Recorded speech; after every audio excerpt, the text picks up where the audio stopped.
Thomas arrives in a deep earth bunker to begin his new career as a drill operator. As Thomas observes his new home, he's reminded by an upcoming threat by propaganda posters that they are coming, and that drilling deep into the earth is the only chance for safety and eventual revenge? Aliens or a foreign nation? Thomas's only contact is a fax machine that prints out his quota requirements and daily directions. Being that it's his first day, the quota is fairly light. Thomas is provided little instruction, likely having already gone through training above the surface. He is, however, warned that he will be given more complex work to perform. After finishing an initial easy day, Thomas has a small meal and tucks into bed for the evening. The next day, Thomas is reminded that because of how deep into the earth the drilling process has gone, there are gas storms that swirl around occasionally. Thomas swallows a lump in his throat and goes over the procedure to remember to seal the airlocks and prevent gas from getting inside. He knew this was a dangerous job, but he really didn't account for this. During the second day drilling, the drill loses power. A message from headquarters reveals the drills are powered by batteries as opposed to wired perpetual power. Following the instructions, Thomas grabs a battery from the battery storage and heads down to the main drill system. While looking around, he finds a page that appears as if it was torn out of a notebook. It reads, "The numbers on the indicators sometimes feel made up. I know I wasn't the first operator here, but somehow both drills display a depth like they only just started. Not that it matters much. Let's do what I'm told. Also, a landslide destroyed the cigarette machine today." Thomas looks at the page, confused, but takes it with him to keep in his quarters. Thomas places the battery into the slot on the crane and returns to work as it descends. The drill finishes the rest of the quota without issues. Thomas is reminded by a message that the future of the nation depends on the drill workers. Awakened the next day, Thomas is surprised at the warmth of the main workroom. He hears subterranean wind and discovers via a message from headquarters that tremors and gas corrosion are breaching the base. Without much instruction on how to seal the holes, Thomas takes to covering the holes with the paper and tape that he's received throughout the time here. Thomas continues work, the complexity of his work increasing as he now has to manage the drill temperature to pierce certain depths. He sighs as he notices the depth quota also getting higher, much higher than he had expected so early in his career. The next morning, Thomas is reprimanded for leaving his quarters before the start of the shift. He scratches his head. Are they monitoring door activity? Why does it matter? He thinks to himself. After sealing more breaches in the walls and starting up the drill, Thomas is alarmed when the main drill light goes to red. Instructions for the malfunction seem simple enough. All he has to do is go down to the machine, hit the electric charge button, and the drill will jump start back to life. On the fifth day of work, Thomas is annoyed to see that not only does he have to maintain the battery levels, jumpstart the machine, monitor the temperatures, but he now also has to maintain the drill RPM per types of ground pressure. After a long day and reaching the quota, Thomas hears something outside. It sounds like something fell from high above and shakes the ground slightly. Against his judgment, Thomas steps outside and notices a large chunk of rock with a sheet of paper taped to it. He grabs the paper and it reads, "Hey Iron, hope you're doing okay. They told me that your contract was extended so you won't be back for a while. That's awesome. We're all waiting for you to come back a hero. Your sons say hello. P.S. Please keep this message hidden. I'd like to keep my job.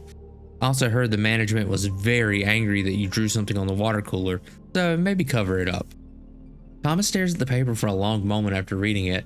He doesn't know who Iron is, or who would have thrown this mystery note down the shaft. He takes the paper inside with him. Thomas checks the water cooler and removes the out of order sign and finds a 4-digit combination. He recalls seeing a lockbox in his locker, but didn't know the code. He heads to his quarters and is mildly surprised when the code works. Inside is a stack of papers. The top dated sheet reads, "Managed to pull some blank paper out of the fax machine. It gets very lonely down here, so I figured I'd keep a little diary. I'm Iron. Been working here for a while. I hope I find the deposit very soon because the shifts are really starting to drag." The next sheet inside, dated later, reads, "The left drill is slowing down more and more each day. I don't think it's got much more juice in it. What will happen if it stops? They gotta send someone down here to replace it, right? Can't wait to see some human faces after being here for so long. Maybe they'll pass along a letter for me." Thomas heads to bed and drifts off to sleep, hoping management doesn't know he delayed his bedtime. On the sixth day, Thomas is informed he has completed the training days and will now need to jumpstart and operate both drills at once. It doesn't seem like that much extra, but between the speed, the temperature, the batteries, the jump starts, and the quotas, operating 2 drills proves to be a major headache. On the 8th day, management informs Thomas that time is running out and his current performance is not good enough. He is warned that he has to meet the quota in a set amount of time, or he will be fired immediately. He begins to stress a bit. He feels clammy, sweat beads on his head. He can't lose this job. Somehow though, between the drill and the breaches in the base, Thomas manages to complete a shift with time to spare. Will they continue to ask more and more of him every day? Maybe this job wasn't worth it, he wonders to himself. Near the end of the 9th day, Thomas feels a massive shaking beneath him. Once the shaking finally stops, he checks a message from management. It informs him that the drill has a massive failure and that he'll need to go down to the drill head and perform manual maintenance. With nervousness, Thomas stares into space. They didn't cover drill maintenance in orientation. He prays with enough documentation he can figure it out so that he can keep the job. Thomas grabs the tools and the elevator kit for the crane and descends down into the large drill hole. The ride seemingly takes forever, a lot longer than he anticipated, the air getting hot and rough. After what feels like hours of descending, Thomas arrives to the bottom and his blood turns cold at what he discovers. Before him is several empty battery containers with the lids removed. They appear to have been empty containers and have no internal electronics. Against the wall lies the body of a man that Thomas doesn't recognize, the name on his uniform reading Iron. Thomas checks him. No pulse. He has strange cords attached to his back resembling jumper cables. Thomas hears a groan of metal and panics as the elevator that he came down with immediately takes off without him. He reaches for it, but is unsuccessful. "Hey!" he yells, but is long gone and out of reach. Beside the man is a sheet of paper. "My name was Iron Jaskell. They tricked me. There was no drill. I have to dig to earn food. If I pass out, I get electrocuted awake. You did this to me. Now they've got you." Thomas's eyes widen and sweat trickles down his face as he realizes everything. The battery packs were actually food containers. The jumpstart button was actually shocking this poor man when he got too slow or passed out. He was forced to work until he inevitably died. Thomas can't even imagine what the RPM and temperature meters did to this man. It would appear that Thomas is now the drill.